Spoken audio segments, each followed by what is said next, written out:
coming. Thank all of you for coming.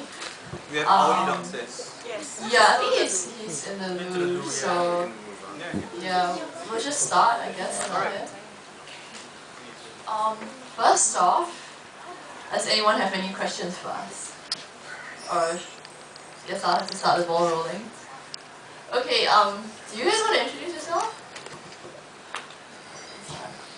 Hello, my name is Sheena Chan.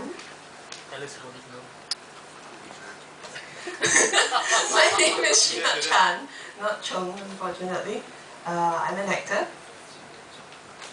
Oh god, that feels so wrong saying that. Okay, I'm gonna pass the mic on now.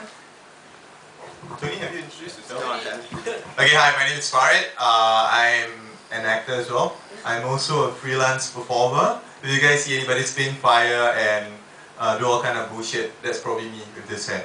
So, and I'm also still a student. Woo! Any Temasek Poly students down here? Okay. You didn't promote it to your school. Yeah, probably. Okay. So you want to do it? Tony, Kern, filmmaker. Tony apparently just got featured in some magazine, I heard. I read, yeah, there's an article or some local film magazine or something. Anyway, yes, hi. I'm Andrew Loa, not Lau, and I'm here. Yeah. And he's alive. Very alive. Okay, so maybe I'll just start the ball rolling, and one of my initial questions to Tony when I found out was what inspired you to do this film about Changi Hospital? Well, I was always interested in Changi Hospital. We went there for a photo shoot for when we were promoting A Month of Hungry Ghosts. I made A Month of Hungry Ghosts before this. And so I was very interested in the place, and I had an idea doing A Month of Hungry Ghosts about an American documentary filmmaker who would come here and get involved like documenting Hungry Ghost Month, and he finds this old hotel and meets this squatter girl living in there, and he basically starts filming her more than he's filming Hungry Ghost Month, but he's posting on the internet to his friends and family back home what he's capturing in the interviews, and he would correspond with people online, and when he gets to the interview part, his friends notice that no one is in the shots for the interviews, and they start questioning him, and there's no one there, and then nobody hears from him again, and then the story would basically be that his brother and his friends come to Singapore and try and uncover this. Anyways, so when I found out that Changi was actually available to shoot in, because it was supposed to be remodeled into a resort, I guess, but that fell through. It was November of last year. I looked into it. I had this story. I'll just transplant that story to Changi and make it just a bunch of Singaporean film crew rather than get the American and all that. And we'll do the online thing, like pretend like we're filming, and we started posting online on Facebook. So that's basically how I came up with it. Okay, we've got our latest cast member. I think need you to introduce yourself. Yeah, hi, my name is Audi, Khalis. I was the camera guy for the Changi. And you're not insane, and you're all normal and I'm here, I'm not in jail, yeah. Clean records still.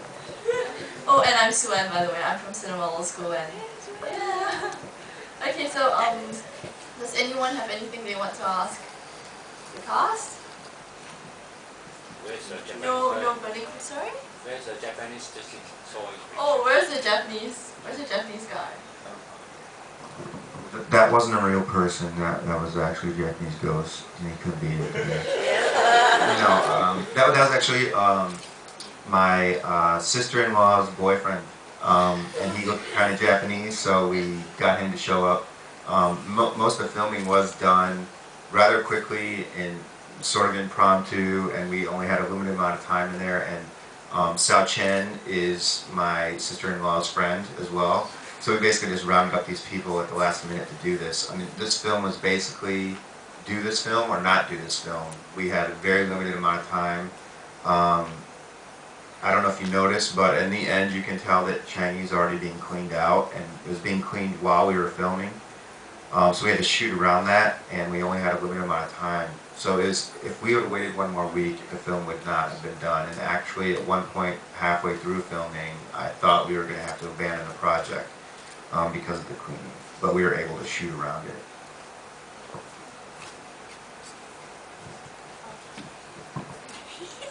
Yeah, he's shy.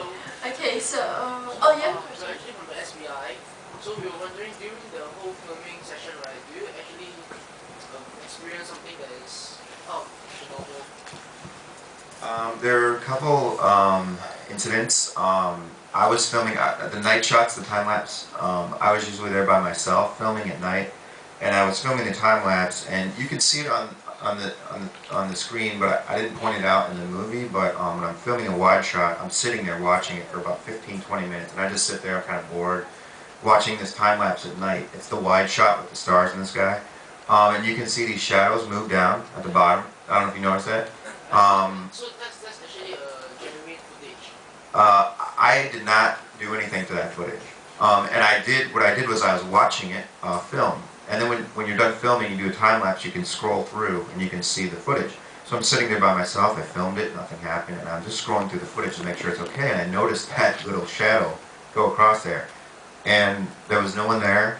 I was sitting there watching it the whole time, I didn't see it, and it was captured on film. Another time I had to go back by myself at night. I would go back and pick up the interior shots at night walking through. And I was there by myself at night, and oftentimes when I would go there and film during the day, I would hear noises, but I'd go in the next room and it was kids. I mean, kids are there all the time. It's blocked off now, but kids used to go there all the time. And I was there at night, and I heard these sounds, and I was like, oh, kids are here, finally, because I was there by myself, nobody else was there. And I went into the next room, and there was no one there. And I went to the hallway, and there was no one there. There was no one around. Our sound guy also said when we were filming during the day that he told the producer, you need to go burn some more offerings because it's very crowded on the 5th floor. So we started burning offerings promptly. Just to mention as well, once again, the sound guy, our production sound guy, not Farid, we were doing the night shoot, I remember, I think it was the first or second night. And the interesting thing was we were on the 3rd floor, right? So we just walk in. I'm not one who experiences or sees these things, but it's kind of creepy at night, it is. And so I was walking on the 3rd floor, was it the 3rd or 4th? Anyway, one of those floors, and he just turned to look at me and he went, hey dude, they're outside now. And I looked out the window, right? And we're on the 3rd floor, outside were just the trees and the sea. And we're like, shit, thanks. But I think there was another particular incident where we were resting while they were shooting somewhere else. So we just, himself and myself, we just seated there, and he was falling asleep. And at one point, because we were seated at where the window was, at one point he just suddenly jolted up and he awoke. And I asked him what's wrong, and he said he apparently nearly fell out the window, but the friendly ghost of that area pushed him back or something. I have no idea, but this is what he told me. I'm like, thanks.